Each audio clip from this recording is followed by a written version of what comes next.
for joining our Wednesday evening Bible study. Please stay tuned for some important announcements immediately following the service. Searched all over, couldn't find nobody. I looked high and low, still couldn't find nobody. Nobody greater, nobody greater, nobody greater than you. Searched all over, searched all over, searched all over. I looked. Come on, lift your hand, say nobody.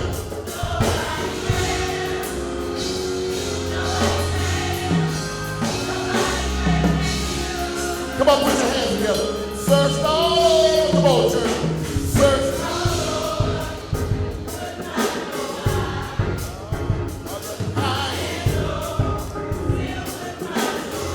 Nobody greater.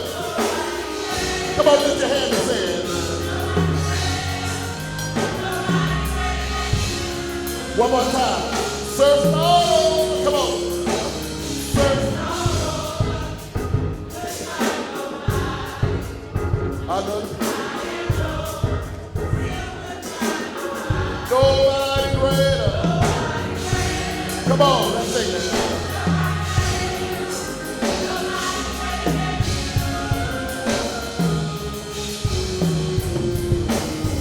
Your name is above all names. You're worthy of all praise.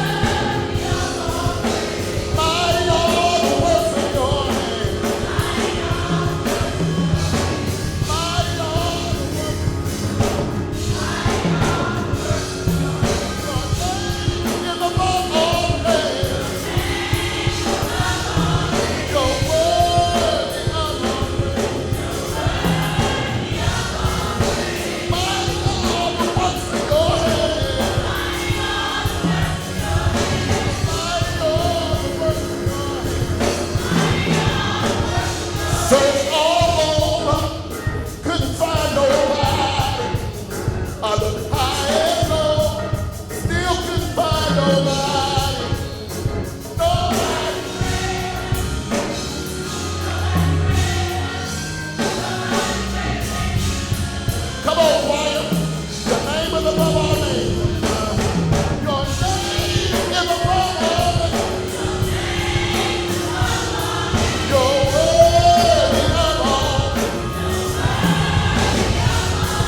Open your mouth, worship Him, and tell the Lord how much you love Him. Open your mouth, worship Him, and tell Him, I love you, Jesus. We praise you, Jesus. You're worthy, Jesus, of all the glory, of all the honor, of all the praise. There's nobody like you, nobody above you. There's nobody greater. There's nobody greater. There's nobody that can heal like God can. Nobody that can deliver like God can. Nobody that can supply every one of our needs according to His riches and glory. Give God the best praise you have this morning. We worship you this morning, God, because you are worthy. You are worthy. You are worthy. You are worthy. You are worthy of all the praise.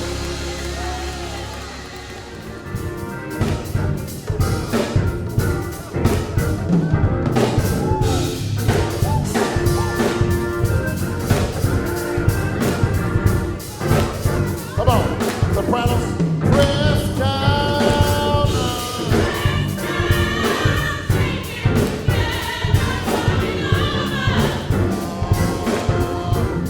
Y'all sound good. Come on, sopranos.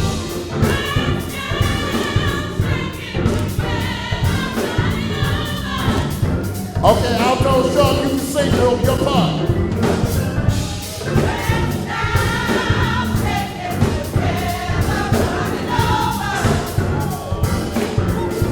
Y'all sound good, alto. Press down.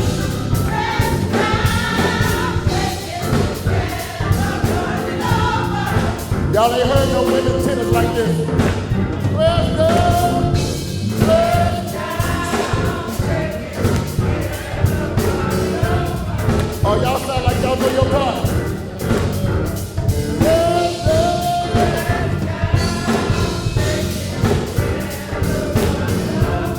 Everybody, come on. Hey, press down.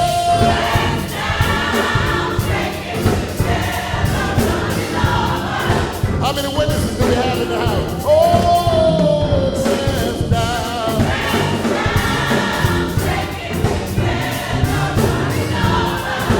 Come on, tell your neighbor, when you give unto the Lord, when you give unto the Lord, He will give you more. So cheerfully, I bring Lord. And you'll have blessing. Come on.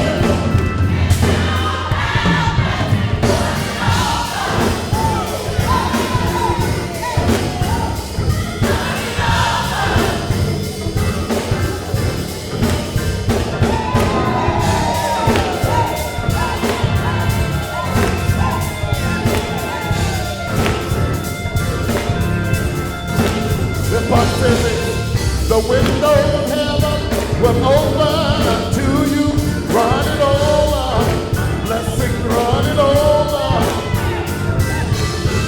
So many blessings, you won't have any room, running over, blessing running. Come on, everybody, the windows of heaven, the windows of heaven will open.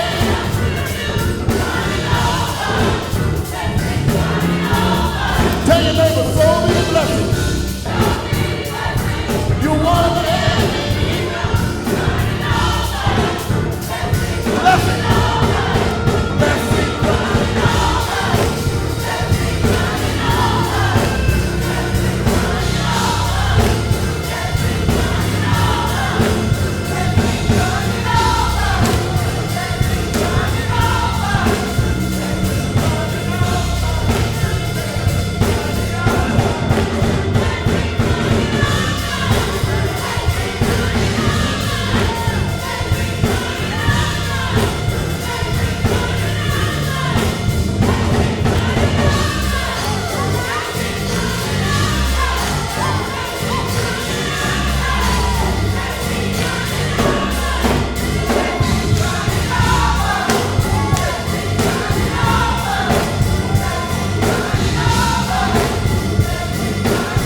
train left New Orleans on the way to New York.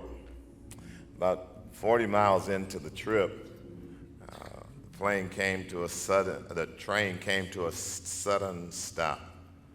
There was a man on the track waving his hands, and the train stopped. He got on, and the conductor said, "Sir, what are you doing?"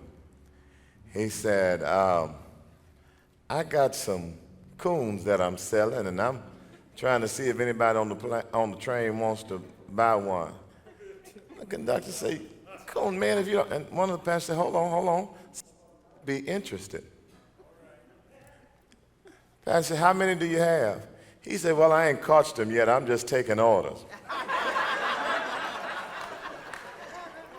I'm not sure that this is a sermon yet. It may be more just an order for a sermon. I had prepared for months a great sermon on Mark 5.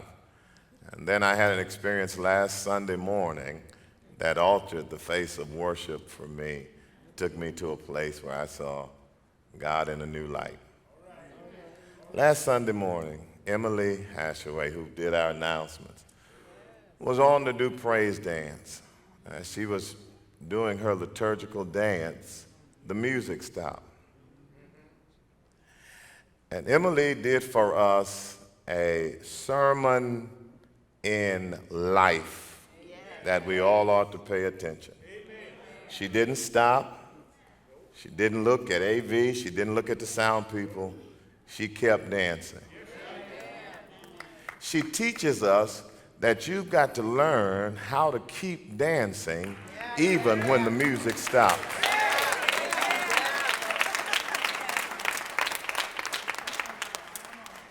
She wasn't responsible for the music. Her job was to dance. And one of the lessons you've got to learn in life is that God requires that we be committed to our calling even in challenging circumstances.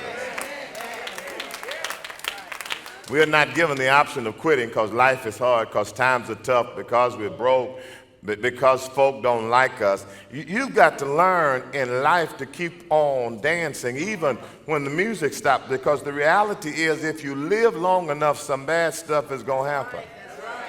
And you can decide whether you'll go up in a corner and complain about who messed up your time on the stage. You can decide if you're going to be mad, or you can understand that my job is to keep on dancing even when the music stops. When one reads the Bible in 1 Samuel 16 chapter, an interesting thing happens because David is anointed king. As a matter of fact, it's a celebration. His daddy had left him out of the number, but the prophet Samuel came, and the oil wouldn't flow until they went and got David. And David comes. He's anointed king. Man, the music is playing. It's on top of the world. He's going to be the next king in Israel's history. And in chapter 17, his daddy tells him to go down and check on his brothers. His brothers have gone down to fight. Israel finds themselves in the valley of Elah. On one side is Israel. On the other side is their perennial enemies. And when they get there, Goliath of Gath is there, and the children of God won't fight. David is still listening to the music from being anointed king. He gets there, and his brother says to him, David, his brother Eliab says to him, "What are you doing down here? You can't fight. Go back home. You just here for some mess." The music stops. David doesn't quit dancing. David goes, and in chapter 17, verse 32, he goes to see King Saul. And King Saul says to David, "David, you can't fight." The music stops. But David doesn't go back home.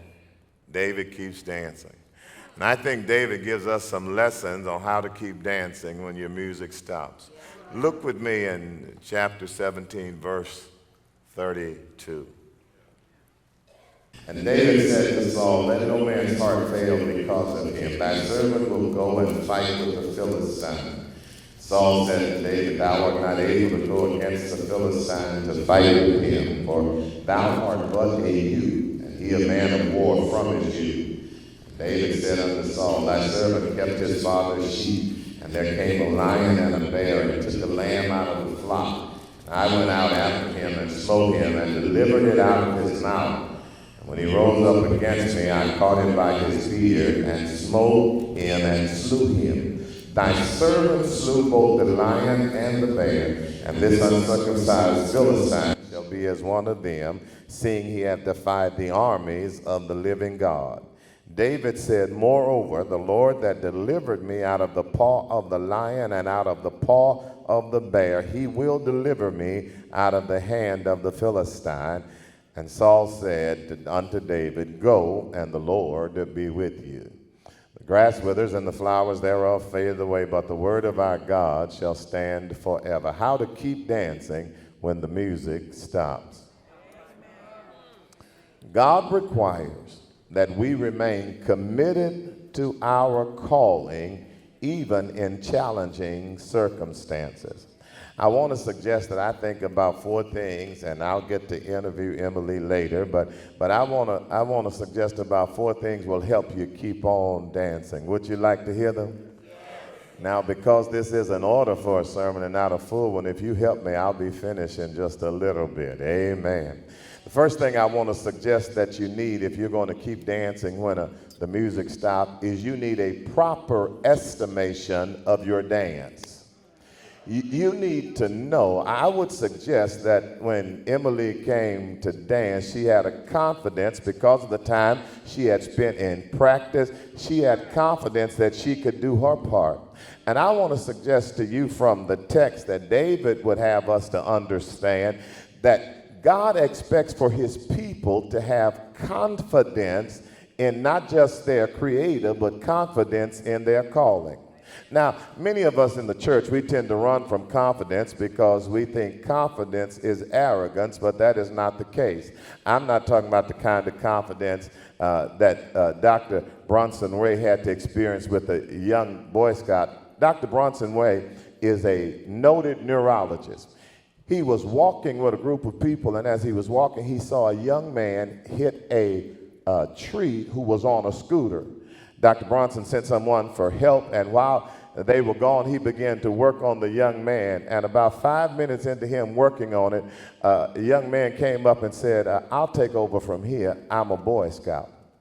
I'm not saying that you are so confident that you're better than the doctor, but I'm saying that there is a line between when you know that God has called you, you ought to have the confidence to say the one who created me and called me has equipped me to do the task.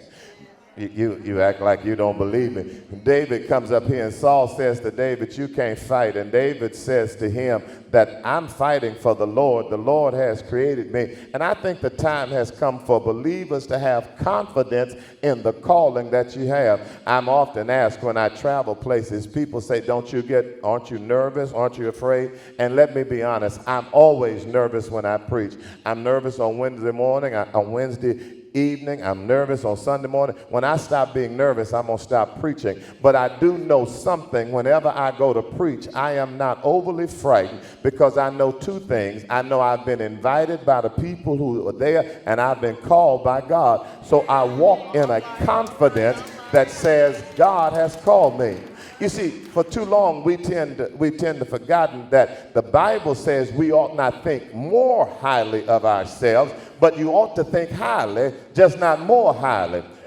You're going to help me in a minute. You see, you got to understand that when God calls you to a task, he equips you. And what David said is, who I am is not dependent on who other folks say. I know what my brother Eliab said, but he didn't call me. I know what Saul said, but Saul didn't call me. And you've got to develop a confidence that the God who calls you has equipped you. Because what you've got to learn to do is you've got to learn to appreciate who you are. Because when you start to appreciate you, you'll operate as you, and eventually you will celebrate you. I ain't after nobody, but let me tell you, I'm long past the part of making myself feel small so that other folk will feel comfortable. I am the president and the CEO of the Delvin Atchison fan club. I like me some me. I live with me. I've known me all of my life, and I'm made in the image and the likeness of God. I ain't better than nobody else, but I don't have to take a back seat to anybody. When Emily was dancing, you could see she was confident. Why was she confident? Because she had spent some time in practice. She had worked on what she was supposed to do. When God calls you to something, when you give yourself to a task, when you commit yourself to the Lord, you know that you are fearfully and wonderfully made. Other folk don't determine my self-worth. That's why it's called self-worth. Yeah, when you have a proper estimate, when you know that you have been called. Some of you remember when we used to have to recite in school. I don't know if they make people do this now, but we would have to recite. We'd have to memorize. You remember, we'd have to do that from Chaucer's Canterbury Tales. One that a perilous shore, the suit, the drood of moth has pierced it to the... Somebody here know about the Canterbury Tales. You remember when we had to do that soliloquy in Hamlet, to be or not to be. That is the question, whether 'tis noble in the mind to suffer the slings and arrows of outrageous fortune or to take. You remember when we had to do that. Now, there are two things you know. Number one, you know if you hadn't done it, ain't nowhere in the world you were going to look at the teacher. We didn't have cell phones, but your shoe was going to be untied, your pencil dropped. But if you had spent some time practicing, if you had stayed up at night, if there was a particular girl or boy in the class you wanted to impress with, what shouldn't have... Come on, wink at me if I'm telling the truth. That when the teacher got ready to call somebody, you would look right at her. You would almost dare. You would almost say, call on me. That's what David says in the text. I spent some time. I've been practicing. I've been praying. And if won't nobody else go, I will go. You need a proper estimation of your dance. But not only did she have a proper estimation of her dance, but she had some previous encounters with difficulty. Wouldn't you agree that wasn't the first time the music is messed up? I'd be willing to bet that wasn't the first time that she had to dance when her legs or ankle was sore. She wasn't feeling well. Here is what David says to us. David says to King Saul, you act like this is my first rodeo.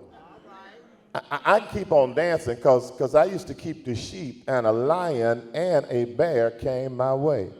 And I need to suggest to you that one of the ways you keep on dancing, even when your music stops, is to understand that this ain't the first time the music has quit on you. That's right. Somebody ought to wink at me now. If I got anybody here who's never had a struggle, who's never had a problem, I need to know your secret, because the truth of the matter is that if you live, you're going to struggle. And you've got to have, David has this attitude that says, I'm getting ready to fight Goliath, but this ain't the first fight I've had. And every believer needs to develop a conviction that this is not your first time. This is not the only time. You have had some previous encounters with difficulty, and what God was doing for you is that God was training you in those times to be ready for this time.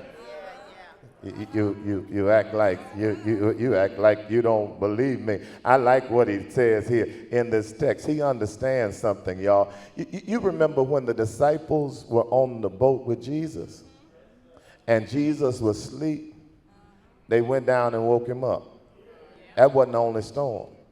The next time they got into a storm, Jesus was on the shore.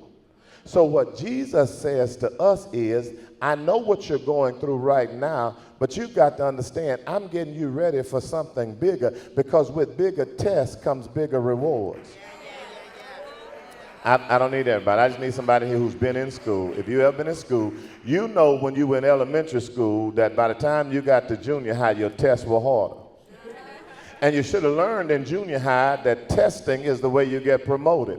What God says to us is that every time you've had a difficulty, I've prepared you. I would imagine that if that had been Emily's first dance when the music went off, she would have stopped and looked around. I know grown folk who are supposed to be professionals. I've gone to concerts where they had track, and the folk who were singing would stop and say, now get my music right. You see, when you've got encounters with difficulty, you know that the music ain't your thing. Your thing is to sing. Your thing, y'all, I'm killing me. I'm shouting by myself. Yeah. My thing is to dance, and I got to keep on dancing. It doesn't matter. And this ain't the first time that the music has messed up. I don't need everybody, but I need somebody with an understanding that said this is not the first time that I've had to be sick. It's not the first time that I've had to be broke. It's not the first time I've had to deal with some heartache. And see, you got to learn how to understand your problems. I was reading the other day that the Bureau of Statistics in Washington, D.C. said that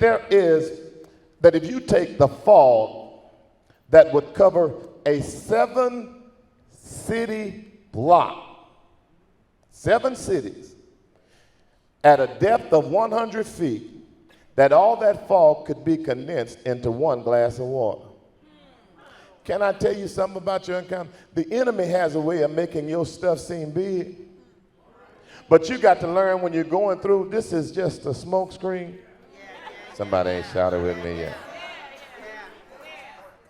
See, the disciplines of every storm prepares me for the next storm. The discipline of everything prepares me for the next one. And here's what you got to understand, y'all. If you're going to do what God wants you to do, David understood. Now, David understood that he had been anointed king. And David said, since I've been anointed king, I understand what my destiny is, and I can't get to my destiny without difficulty. David said, I can't be tripping because God put a giant in my way, because the giant is on my way to where I'm going. Can I tell you, when I was in undergrad, it wasn't nearly as tough as grad work. And when you get to doctoral level, it's a whole nother thing. But there's a different reward on the end. I don't need everybody, but I need about 7 people in here on this early service to help me testify that the reason my troubles are harder is because my reason my test is tougher is because my testimony is going to be greater. The reason my trial is harder is because my reward is going to be greater. The reason I'm working hard, anybody will tell you that it just takes a little bit more to get to the next level. You got to work a little bit harder. Every round goes a little bit higher. And I've got to understand that this is not my first time. Y'all, I tell you why I want to shout. Here it is. You got to have a proper estimation of your dance. You've had some previous encounters with difficulty, but David had some personal experience with deliverance. It's in the text. I know Sunday wasn't the first time Emily had finished a dance. I've been watching her dance since we've been at church. She understood that if you keep on dancing, you're going to make it to the end of your dance. Y'all didn't watch what David says. So Saul says to David, now let me tell you this about Saul. Be careful who you listen to, because Saul has lost his anointing. And it's hard to take advice from folk who don't follow God about how you ought to follow. He says this. He said, now you can't do it. And David said, wait a minute. I've been delivered before. The Lord who brought me not only from a lion, but from a bear. Watch what David says. David says, I was doing my dance, what I was called to do, watching the sheep, and a lion came and a bear. Now, here are 2 areas of difficulty. You know how the lion is. The lion is going to sneak up on you. The lion is going to get you. The lion goes for the sick. The lion goes for the one who's by himself. David said that the lion came to try to take a sheep, but I slew the lion. He said, but that ain't the only one I had. The lion was going to get me from the back, but the bear is so big, he just going to take over me. David said, God got my back and my front. And David said, I've been delivered before. I'm trying to shout here, but y'all ain't going to even shout with me. I need somebody to say that this ain't the first time, not only that I've been in trouble, but it ain't the first time the Lord has brought me out. I got some testimonies about how God has brought me out. I got some testimony about what God has done for me. I was reading a story about Ted Hansel, who was a pastor, and he said that he had gone rock climbing with his son, and they were climbing with his little boy. He said, and he was standing, and his little boy called him and said, hey, Daddy. And when he turned around, his boy jumped and in his chest, and he said he fell to the ground and caught it. When his son did that, when he stood up, he said when he caught his breath, he looked at his son and said, now give me one good reason why you would jump off that cliff. Son said, because you're my daddy. You caught me before. I don't need everybody. I just need some folk who daddy done caught before.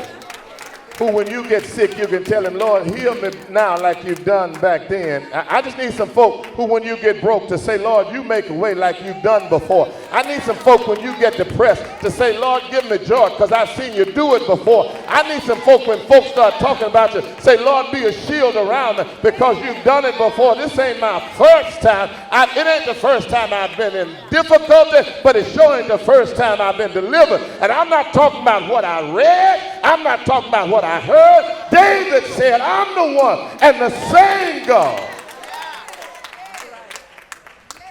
When you invited me to become your interim, the people said to me, we need your resume. They asked for a bio. And what they wanted to do is to see what I've done, because based upon what I've done, there's an expectation of what I might do.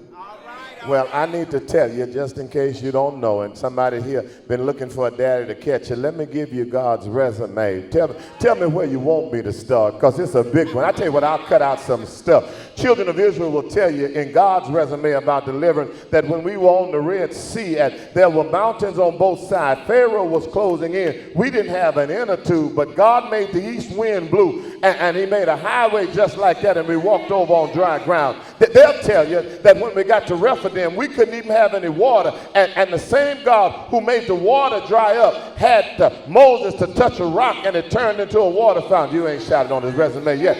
Ask Abraham. Abraham will tell you that my wife and I had been looking for a child. She was 90, I was 100, but God gave us an Isaac because God kept it. You ain't shouting. Daniel will tell you, I was in the lion's den. I was trapped. I couldn't fight, but the lions couldn't bite. God locked their jaws, and I used one for my pillow. I nestled up and got covered, and when I came out, the king gave us a... You ain't shouting with me yet. Paul and Silas will tell you that in the Philippian jail, we were locked up and beaten, but God made the jailhouse rock. Anybody here got a testimony that said, I got some stuff to put on God's resume? When I didn't have a friend, he was a friend. When I had no way, I've got some personal experience.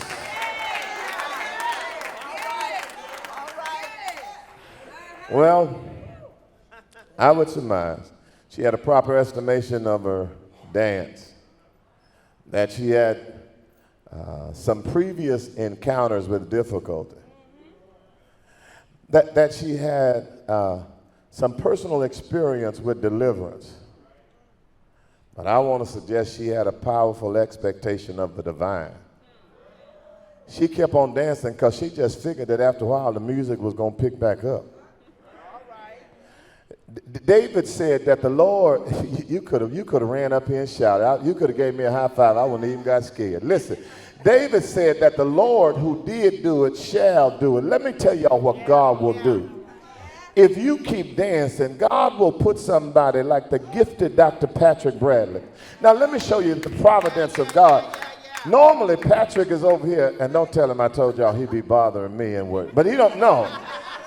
But he went over to the piano, and when the music stopped, he started playing. Let me tell you what God will do. When you expect God to show up, God will put some people in your life that won't just start playing, they'll pick up your song in your key.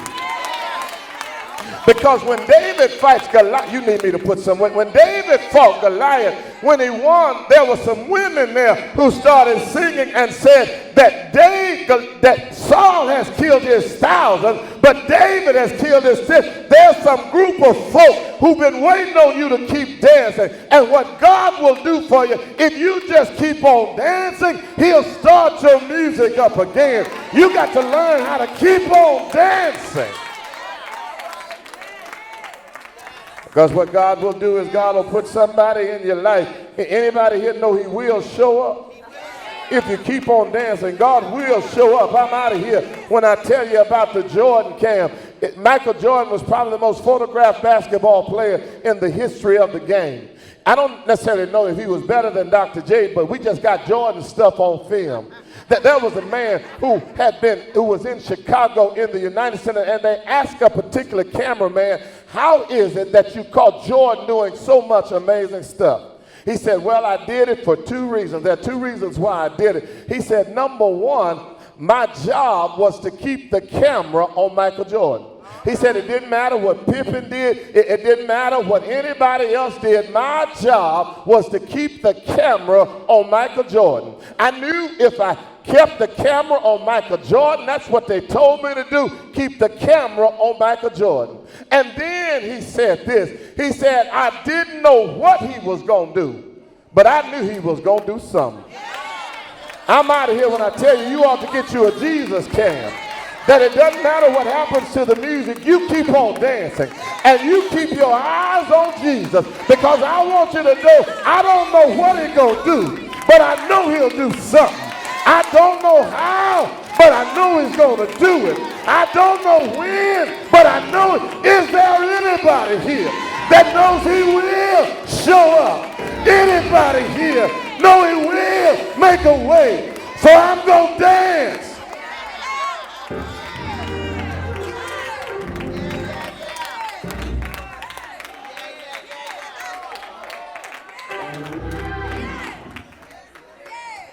Thank you, Emily, for showing me how to keep dancing when the music stops.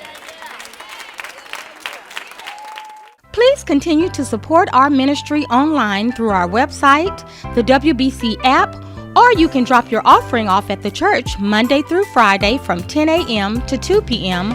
or Sunday from 10 a.m. to 4 p.m.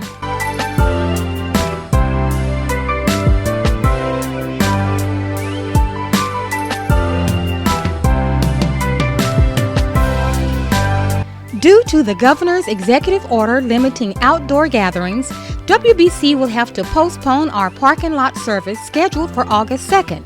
Please look for further communication in the near future.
Thanks again for tuning in to our weekly Wednesday 7 p.m. Bible study. And please join us Sundays at 9:45 a.m. for worship service. Have a blessed and safe week, and we will see you Sunday morning on Facebook, YouTube, WBCchurch.org, or the WBC mobile app.